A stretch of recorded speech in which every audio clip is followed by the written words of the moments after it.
Hello दोस्तों, मेरा नाम आवेग है और आज के इस वीडियो के अंदर हम लीड कोड का problem number 18 that is four sum discuss करने वाले हैं।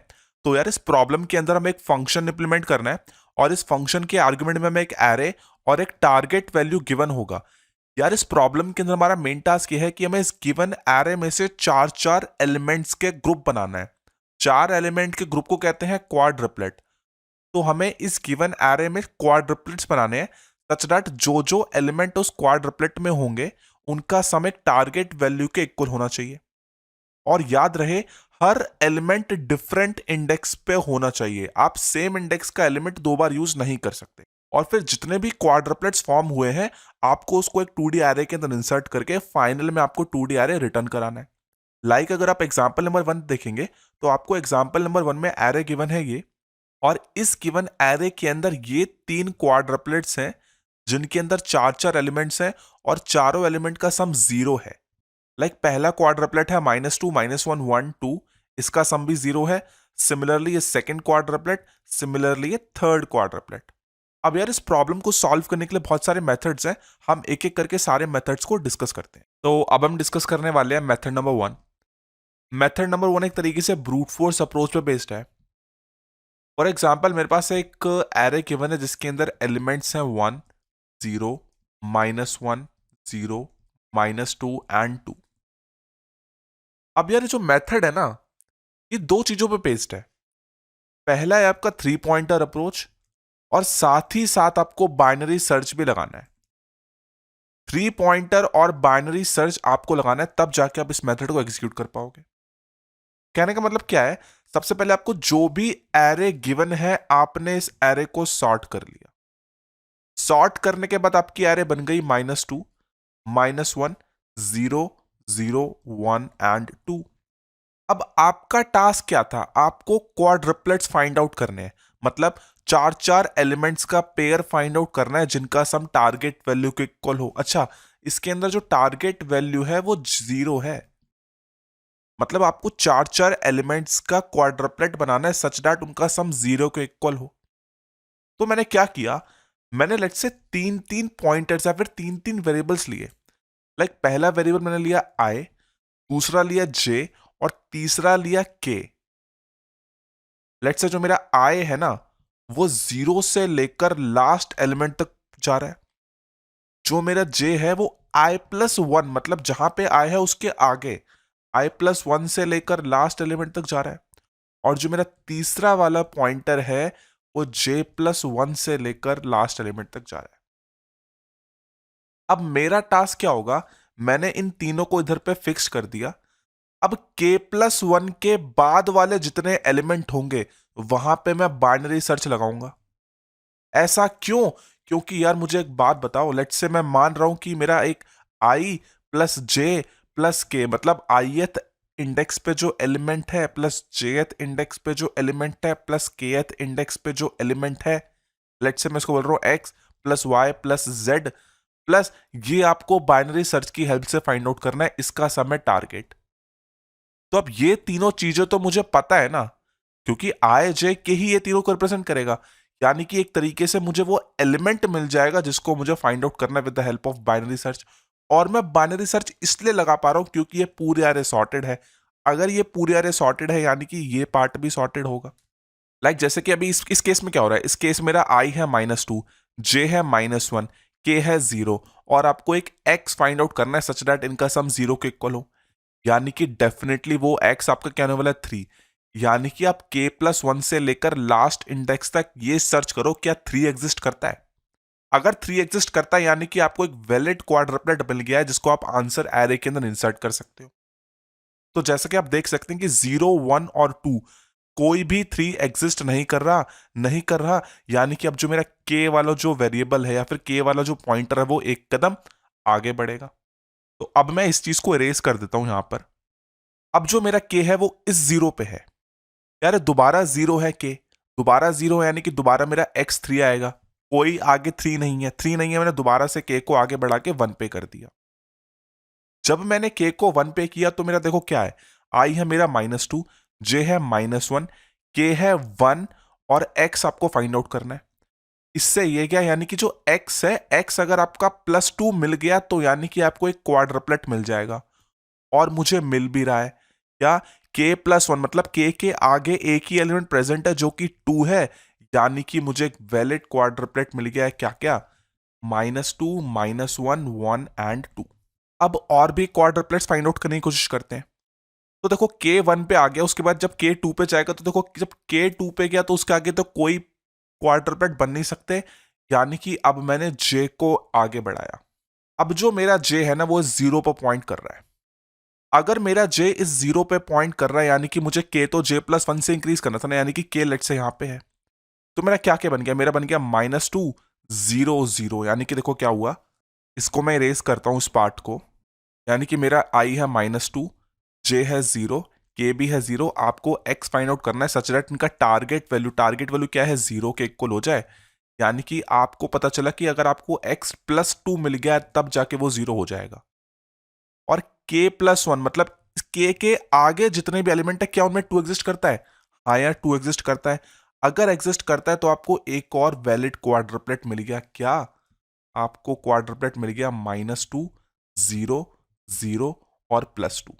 फिर आपने k को दोबारा से इंक्रीज किया। आपने k पहले 0 पे था, अब आप k1 पे ले गए।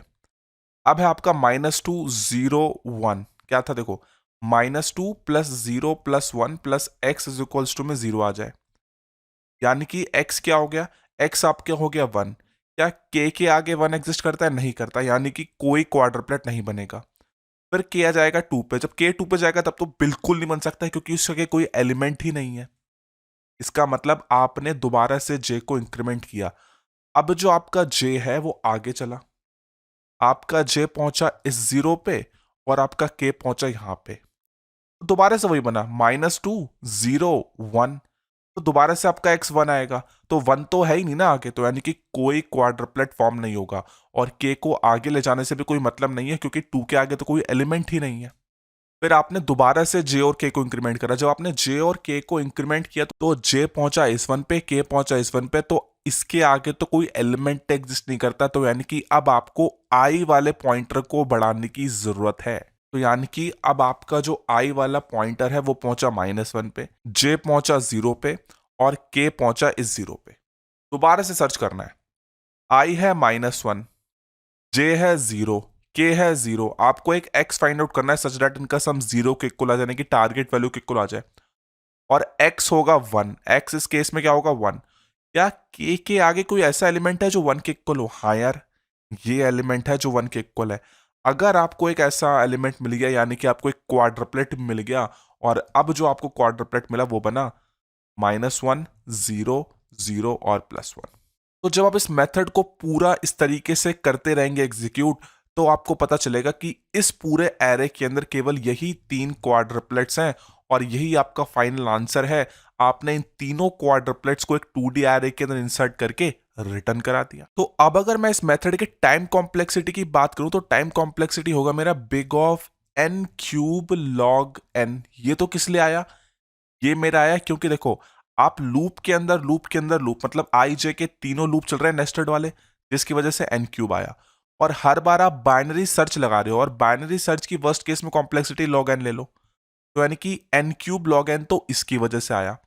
और जो स्टार्टिंग में आपने सॉर्ट भी तो किया था ना, तो सॉर्ट की वजह से आपका n log n भी आया होगा। तो ये तो आपकी ओवरऑल टाइम कॉम्प्लेक्सिटी हो गई। और अगर आप इस मेथड की स्पेस कॉम्प्लेक्सिटी की बात करेंगे तो स्पेस कॉम्प्लेक्सिटी आएगा आपका बिग ऑफ n।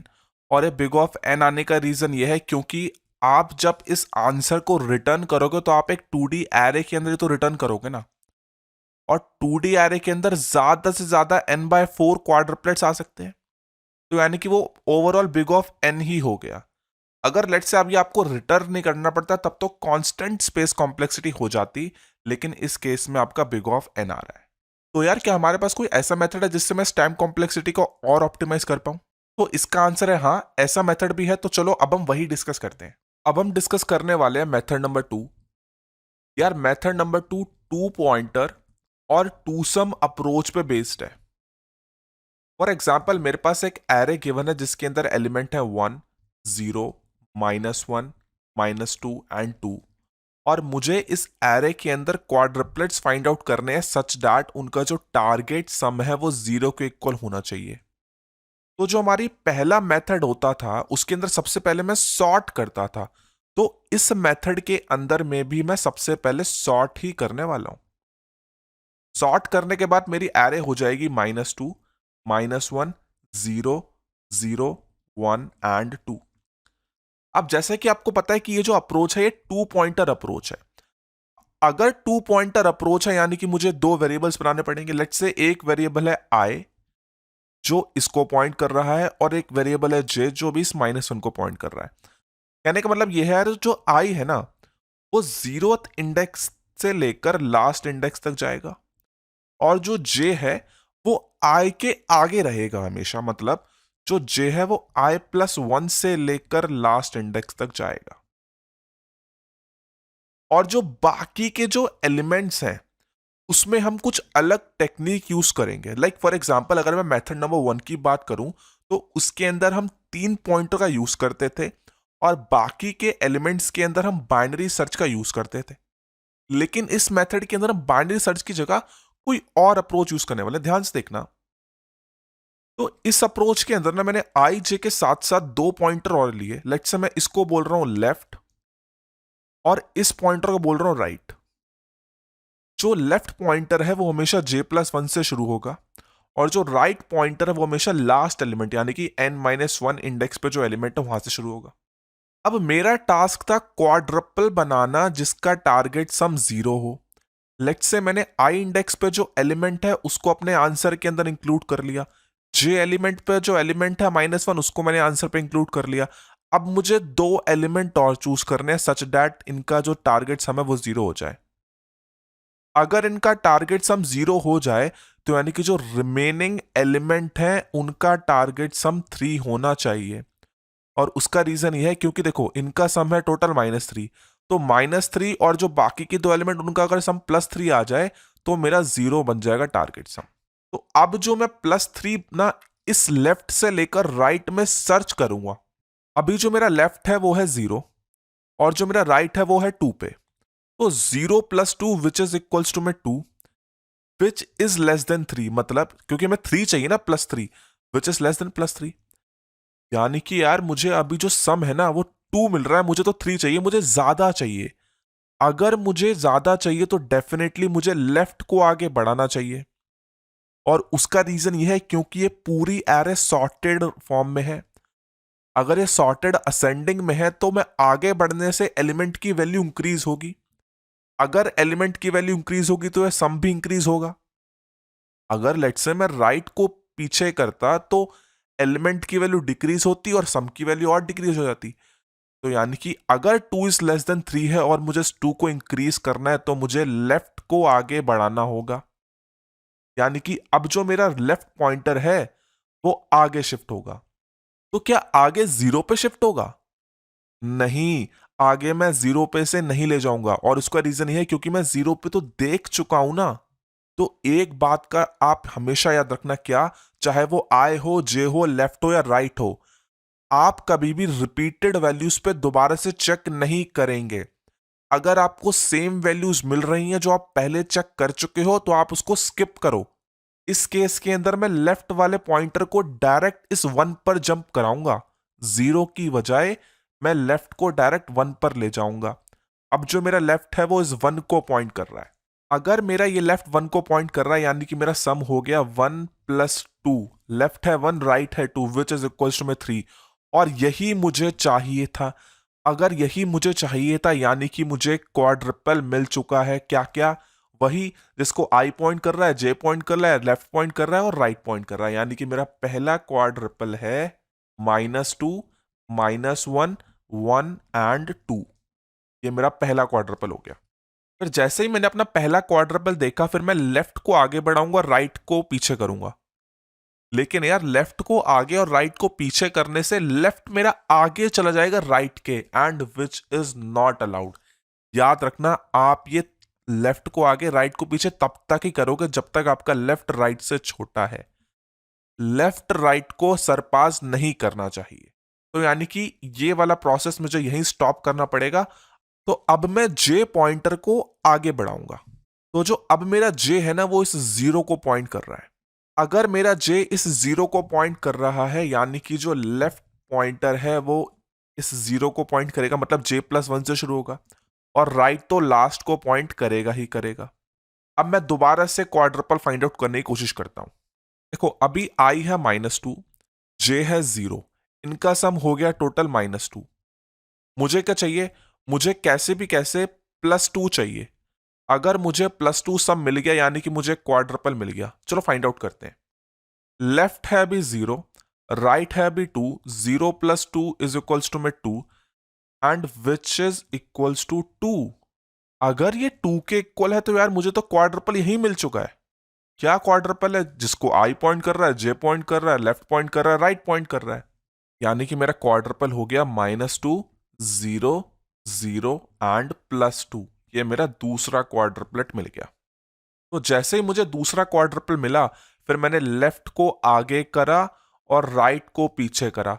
अब जैसे ही ये हुआ तो मेरा लेफ्ट इस वन को पॉइंट करने लग गया और राइट भी इस वन को पॉइंट करने लग गया, विच इज नॉट अलाउड। मैंने कहा था जब तक मेरा left is less than right है तब तक ही मैं इसको चलाऊंगा, यानी कि मुझे ये प्रोसेस यहीं पर स्टॉप करना पड़ेगा और फिर मुझे दोबारा से जो मेरा जे पॉइंटर है उसको आगे करना पड़ेगा। अब मुझे एक बात बताओ, अगर मैं जे को दोबारा से आगे करूंगा तो दोबारा से 0 पे आ जाएगा, और यार 0 के साथ तो हम पहले ही चेक करा चुके हैं ना। तो इस केस के अंदर मैं जे को 0 पे नहीं ले जाके डायरेक्ट 1 पर जंप कराऊंगा, क्योंकि मैं 0 पे पहले ही चेक करा चुका हूं। और ये चीज मैं आपको पहले भी बता चुका हूं कि आपको इस बात का हमेशा ध्यान रखना है। तो अब जो मेरा जे है वो इस 1 को पॉइंट कर रहा है। अगर मेरा जे इस 1 को पॉइंट कर रहा है तो यार लेफ्ट भी मेरा यहां पे आएगा इस 2 पे, और राइट भी मेरा 2 पे आएगा, क्योंकि लेफ्ट हमेशा j+1 होता है और राइट हमेशा लास्ट एलिमेंट होता है। और मैंने बोला था ये अलाउड ही नहीं है, केवल जब तक लेफ्ट राइट से छोटा है तब तक ही मैं इसको अलाउड करूंगा। अगर उल्टा हुआ तो मुझे प्रोसेस को स्टॉप करना पड़ेगा। तो इस केस के अंदर मैं प्रोसेस को स्टॉप करूंगा और दोबारा से मैं जे को इंक्रीमेंट करूंगा। अब यार मुझे एक बात बताओ, अगर मैं जे को इंक्रीमेंट करके 2 पे ले आऊंगा तो आगे तो कोई एलिमेंट ही नहीं है, यानी कि क्वाड्रपल बनने की कोई पॉसिबिलिटी नहीं है। तो इस केस के अंदर जे को मैं पूरा इटरेट कर चुका हूं, फिर अब बारी है आई की। तो अब मैं आई को एक कदम आगे बढ़ाऊंगा, यानी कि जो आई पॉइंटर है उसको मैं -1 पर लेकर आऊंगा। अगर आई मेरा -1 पर आ गया यानी कि जे आ जाएगा i+1, मतलब जे आ जाएगा 0 पे। अगर जे इस 0 पे यानी कि लेफ्ट पॉइंटर आएगा मेरा इस जगह पे और राइट पॉइंटर आएगा मेरा इस 2 पे। अभी आई है मेरा -1 पे, जे है मेरा 0 पे, इनका सम हो गया -1। अब मुझे दो एलिमेंट और चाहिए जिसका सम +1 हो जाए। क्यों? क्योंकि मेरी टारगेट वैल्यू 0 थी। अब चलो फाइंड आउट करते हैं। अभी जो मेरा लेफ्ट है वो 0 पे है और जो मेरा राइट है वो इस 2 पे है। इनका सम हो गया 2 and which is greater than 1, क्योंकि मुझे तो +1 चाहिए ना, विच इज ग्रेटर देन 1। अगर ये चीज बड़ा है, अगर ये वाला पोर्शन बड़ा है तो यानी कि मुझे इसको छोटा बनाना है। छोटा बनाना है इसका मतलब जो राइट पॉइंटर है इसे मुझे पीछे भेजना होगा। तो अब जो मेरा राइट पॉइंटर है वो इस 1 को पॉइंट करेगा। अब मैं दोबारा से चेक करता हूं, 0 + 1 विच इज इक्वल्स टू 1, और यही मुझे चाहिए था। अगर यही मुझे चाहिए था यानी कि मुझे एक और क्वाड्रपल मिल चुका है और उसके अंदर एलिमेंट्स आएंगे -1, 0, 0 एंड +1। ये मेरा थर्ड क्वाड्रपल मिल चुका है। तो यार इसी प्रोसेस को मैं रिपीट करता जाऊंगा और लास्ट में मुझे पता चलेगा कि इस एरे के लिए केवल यही 3 क्वाड्रपल एग्जिस्ट कर रहे हैं और यही मेरा फाइनल आंसर है। तो मैं इसको एक 2D एरे के अंदर इंसर्ट करके रिटर्न कर दूंगा। तो अब अगर मैं इस मेथड के टाइम कॉम्प्लेक्सिटी की बात करूं तो टाइम कॉम्प्लेक्सिटी है बिग ऑफ n³, और ये n³ इसलिए आ रहा है क्योंकि देखो n² तो आपको पता चले गया होगा, क्योंकि मैंने यहाँ पे i और j का एक नेस्टेड लूप यूज किया जिसकी वजह से n² मेरा आ रहा है, ये तो पता चल गया होगा। लेकिन यार ये जो लेफ्ट और राइट पॉइंटर थे ना, ये बेसिकली इस बाकी की जगह पूरा इटरेट करते थे। तो एक तरीके से ये k की तरह हो गए, मतलब ऐसा समझ लो i j के 3 नेस्टेड लूप हैं, और अगर 3 नेस्टेड लूप हैं तो उसकी वजह से टाइम कॉम्प्लेक्सिटी n³ आ चुकी है। और मैंने यहाँ पे सॉर्टिंग का भी यूज किया है, इसलिए n log n भी यहाँ पे आ जाएगा। अब अगर मैं इस मेथड के स्पेस कॉम्प्लेक्सिटी की बात करूं, तो क्योंकि मुझे इस आंसर को एक 2D एरे में सेंड करना है और उसके अंदर ज्यादा से ज्यादा n/4 क्वाड्रपल आ सकते हैं, तो उसकी वजह से स्पेस कॉम्प्लेक्सिटी होगी big of n। Let's say अगर मुझे रिटर्न नहीं करना पड़ता आंसर, मुझे डायरेक्ट ही फाइंड आउट करना होता, तो कोई भी स्पेस कॉम्प्लेक्सिटी नहीं थी, उस केस में कांस्टेंट था। तो अब एक काम करते हैं, लीड कोड प्लेटफॉर्म पे चलते हैं और देखते हैं कि हम इसका कोड किस तरीके से करेंगे। तो यार ये है इस प्रॉब्लम का कोड। तो सबसे पहले मैंने यहाँ पे एक 2D एरे को डिक्लेयर कर दिया, जिसके अंदर मैं क्वाड्रपल्स को इंसर्ट करूंगा और जो कि मेरा फाइनल आंसर होने वाला है। फिर जो भी मेरा एरे था उसको मैंने सॉर्ट कर लिया। अब मैंने यहाँ पे एक नेस्टेड लूप चलाया। जो मेरा आई पॉइंटर है, फिर आई वेरिएबल है, वो 0th इंडेक्स से लेकर लास्ट इंडेक्स, मतलब लास्ट एलिमेंट के इंडेक्स दैट इज n-1 तक जाएगा। और जो j है वो हमेशा i के आगे रहेगा। जो j वाला लूप है वो हमेशा i के आगे रहेगा, मतलब वो i+1 से लेकर n-1 इंडेक्स तक जाएगा। अब लेट से मैं मान के चल रहा हूं कि जिस एलिमेंट को i पॉइंट कर रहा है और जिस एलिमेंट को j पॉइंट कर रहा है वो मेरे फाइनल आंसर के अंदर है, मतलब वो मेरे फाइनल क्वाड्रपल के अंदर है। अगर वो फाइनल क्वाड्रपल के अंदर है, तो जो बाकी के दो एलिमेंट है उनका सम क्या होना चाहिए? उनका सम होना चाहिए टारगेट माइनस नम आई माइनस नम जे। तो ये मेरा न्यू टारगेट हो गया। तो अब मेरा टास्क यह है कि जे के आगे जितने भी एलिमेंट बचे हैं उनमें से दो एलिमेंट और सिलेक्ट करना टू मेक द क्वाड्रपल, और जिसका सम न्यू टारगेट के इक्वल हो। तो लेट से मैंने लेफ्ट और राइट दो पॉइंटर और लिए। लेफ्ट को मैं j+1 से शुरू करूंगा और राइट को मैं n-1 मतलब लास्ट इंडेक्स से शुरू करने वाला हूं। और जब तक मेरा लेफ्ट राइट से छोटा है तब तक ये लूप चले। और अब मैं यहाँ पे क्या देख रहा हूं? मैं देख रहा हूं कि जिस एलिमेंट को लेफ्ट पॉइंट कर रहा है और जिस एलिमेंट को राइट पॉइंट कर रहा है, अगर उन दोनों का सम न्यू टारगेट से छोटा हुआ तो डेफिनेटली मुझे लेफ्ट को आगे ले जाना पड़ेगा, क्योंकि अगर लेफ्ट आगे जाएगा तो वैल्यू इंक्रीज करेगी, तो हो सकता है कि ये न्यू टारगेट के इक्वल बन जाए। और लेट्स से अगर इन दोनों का सम न्यू टारगेट से बड़ा है तो मुझे इसकी वैल्यू छोटी करनी पड़ेगी, और छोटी करने के लिए मैं राइट को माइनस करूंगा, क्योंकि और राइट को माइनस करने से जो सम है वो छोटा हो सकता है और it can be possible that ये न्यू टारगेट के इक्वल हो जाए। और फिर अगर ऐसा केस होता है कि इन दोनों का सम ही न्यू टारगेट के इक्वल हो जाता है, जो कि मुझे चाहिए था, यानी कि मुझे एक क्वाड्रपल मिल चुका है। और अगर मुझे क्वाड्रपल मिल चुका है तो फिर मैंने एक नया एरे बनाया, इसके अंदर चारों एलिमेंट को इंसर्ट कराया और फिर इस क्वाड्रपल को अपने फाइनल 2D एरे के अंदर इंसर्ट कर दिया। और यार ये वाला जो लूप है वाइल और ये वाला जो लूप है वाइल, यार मैं इनको इसलिए चला रहा हूं जिससे मैं डुप्लीकेट वैल्यू को स्किप कर सकूं, क्योंकि अगर डुप्लीकेट्स वैल्यू है तो मुझे उसको दोबारा रीचेक करने की जरूरत नहीं है, मैं इसको डायरेक्ट स्किप करूंगा। सिमिलरली मैंने वाइल लूप इस j के लिए और इस i के लिए भी लिखा है, जिससे मैं जो डुप्लीकेट्स वैल्यूज हैं एट द एंड मैं उनको निग्लेक्ट आउट कर पाऊं, क्योंकि मैं दोबारा से टाइम वेस्ट नहीं करना चाहता, इसलिए मैं डुप्लीकेट्स वैल्यू को स्किप करूंगा और इसलिए मैंने यहाँ पे वाइल लूप का यूज किया है। तो जब ये मेरा पूरा प्रोसेस हो जाएगा तो जो भी मेरा फाइनल आंसर होगा वो मेरा आंसर के अंदर इंसर्ट हो जाएगा, मतलब सारे क्वाड्रपल आंसर के अंदर इंसर्ट हो जाएंगे और उसी को मैं लास्ट में रिटर्न कर दूंगा। तो यार मैं आशा करता हूं कि आप लोगों को ये प्रॉब्लम समझ में आई होगी। मैं मिलता हूं आपको नेक्स्ट वीडियो में। Thank you so much.